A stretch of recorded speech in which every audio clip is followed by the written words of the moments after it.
Ever opened a Python IDE and thought, why does this feel like a spaceship cockpit?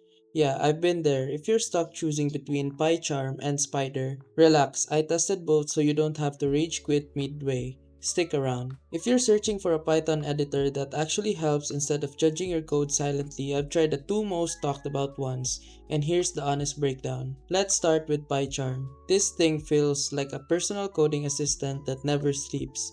It catches errors before you even run the code, refactors files without breaking everything, and handles big projects like a pro. I've used it on multi-file projects, and trust me, renaming variables across dozens of files with two clicks feels illegal.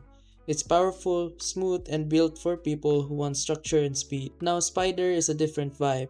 It's like Jupyter Notebook grew muscles. You run code instantly, inspect variables, and see plots in one place. When I was testing data and experimenting, Spyder felt faster and more relaxed, perfect for analysis and research style work. So here's the deal, if you want deep features and long-term projects, PyCharm wins. If you want quick testing and data exploration, Spyder shines. Different tools, different superpowers, pick what fits your workflow and save yourself the headache. And remember, if this video helped you fix something or saved you from wasting money, here's an easy way to support the channel.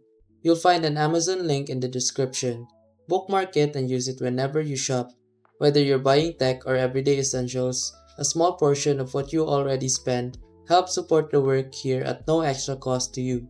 And trust me, Amazon won't even notice. If you want to support directly, you can also buy me a coffee or check out the phone accessories store linked below.